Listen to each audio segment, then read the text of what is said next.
twizere ko mumeze neza ibintu ari amahoro nk'uko mubibona turi ku kibuga cy'indege twagiye kwakira Bishop umukozi w'Imana umuhanzi mukunda cyane muri benshi. Uyu munsi ni umunsi w'ibirori n'igitangaza, uriyumva ute? Amahoro cyane. Ibintu ni amahoro cyane. Amahoro cyane kabisa. Yes, hanyuma rero tukusanze hano ku kibuga cy'indege, byumvikane ko hari urugendo rugiyemo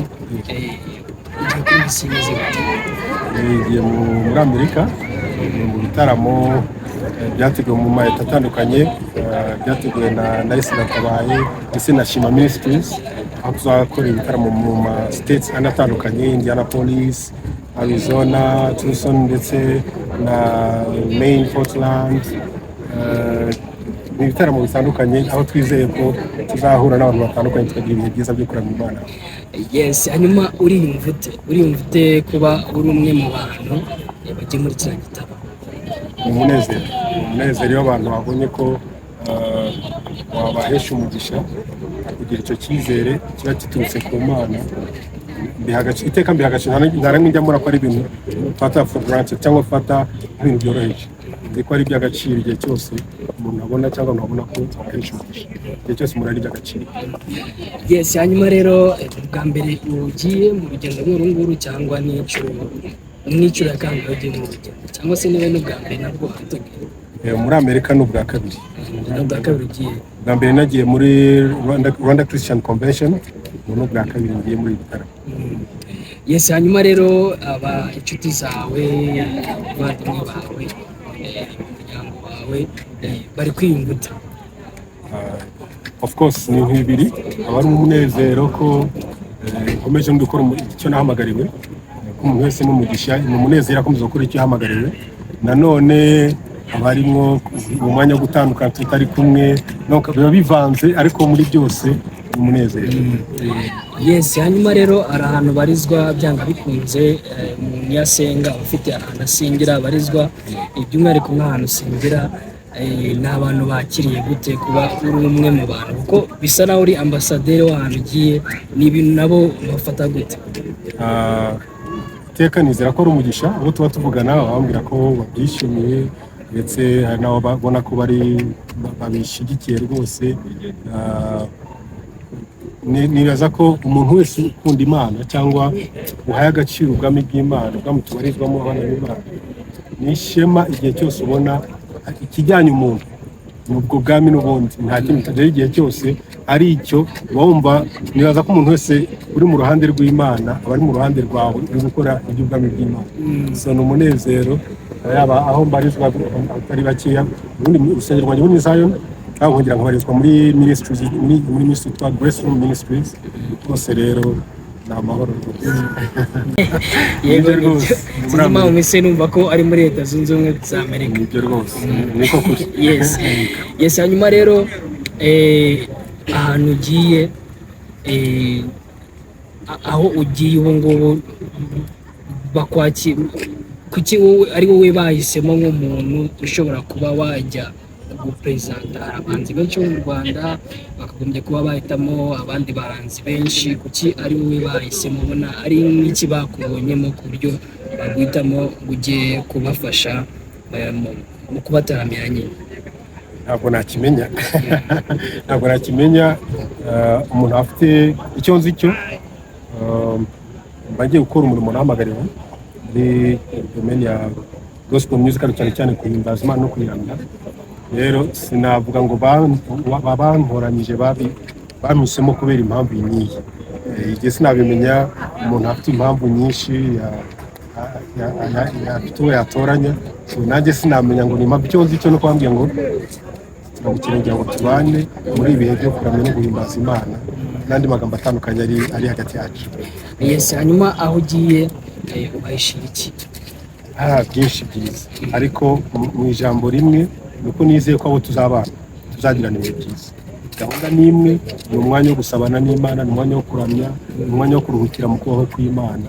Nicyo nizeye kandi nicyo ntegereje.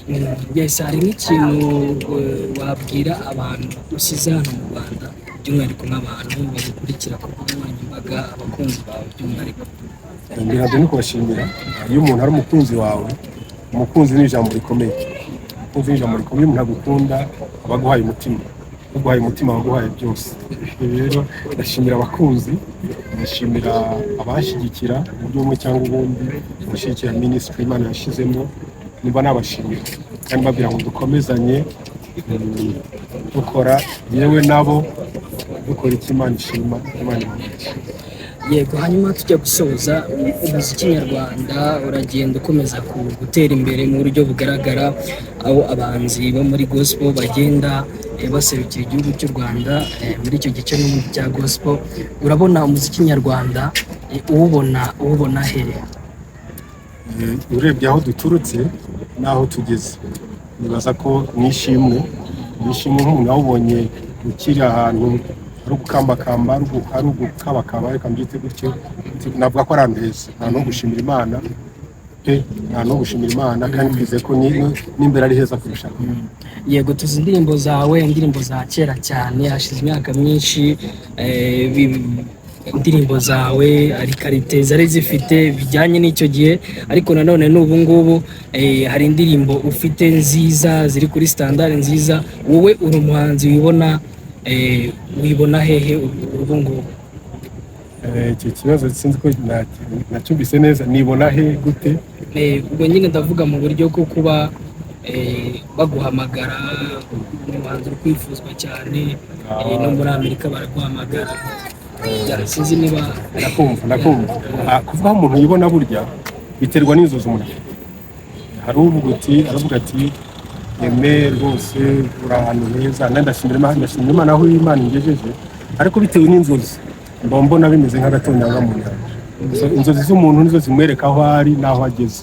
Inzozi zanjye ni ngari, aho ndi rero sinavuga ko ndagera ku nzozi zanjye zuzuye, nubwo nshimira Imana cyane aho ingejeje, ariko nizeye ku nzozi mfite, nizeye ko hari byinshi byiza biri imbere. Yes, hanyuma rero hari indirimbo nshya uherutse gusohora, indirimbo nziza cyane. Iriya ndirimbo ni indirimbo yaturutse ku ki? Dusoza mu ijambo rimwe, ni indirimbo yitwa N'ugikunda. Mvuze mu magambo make, ni indirimbo yaje, hari ahantu baje kumpropoza akazi, ndetse bampropoza akazi byapropoza gukora, ndetse byagaragara nk'aho birimo bishobora kuzamura amafaranga, nabonaga icyo gihe akaba akarengaho. Noneho mbitekerejeho navuga ntoya, ibintu birasa nk'ibibangamira kwizera kwanjye. Impamvu ntangira ndirimba ngo nubwo bampa icyubahiro n'ubutunzi bw'isi, sinabigurana urukundo n'umukiza wanjye. Ndamukunda nawe arankunda, ibyo birampagije. Kuba muri we bindutira byose, mu ijambo rimwe. So rero niho iyo ndirimbo yaturutse, nyambo n'ugikundira, urukundo rwe ruraryoshye kurenza byose. So ni mu magambo make byari ibyo, kuvuga ko urukundo rwa Kristo ruranyuze, byari biturutse kuri iyo proposition, ko nkabona birasa nkaho yabangamira kwizera, kandi nkumva nta kintu cyabangamira kwizera kwanjye muri Kristo, cyangwa urukundo rwanjye na Kristo ruri hejuru y'ibindi byose. Yes, hanyuma rero reka dusoreze aha ngaha, ndetse tukubwira ngo ugire bwiza, ndetse naho ugiye ibintu bibe amahoro cyane. Hari ikintu cya nyuma wifuza kuba wabwira abantu bawe, by'umwihariko abakunzi bawe, dusoza? Nk'uko nabivuze kare, kubashimira abakunzi, ko navuze n'ijambo rikomeye, abankunda bose Imana ibahe umugisha. Nanjye mbona abatankunda ariko sobanyagira iki, ntacyo dupfa. So Imana ibahe umugisha abantu bose muri rusange, ne kuvuga gusa ngo abankunda n'abatankunda, icyo gice cy'abatankunda sinabona gishiramo. Navuga ngo umuntu wese unyumva unkurikije, Imana imuhe umugisha. Urakoze cyane. Urakoze cyane.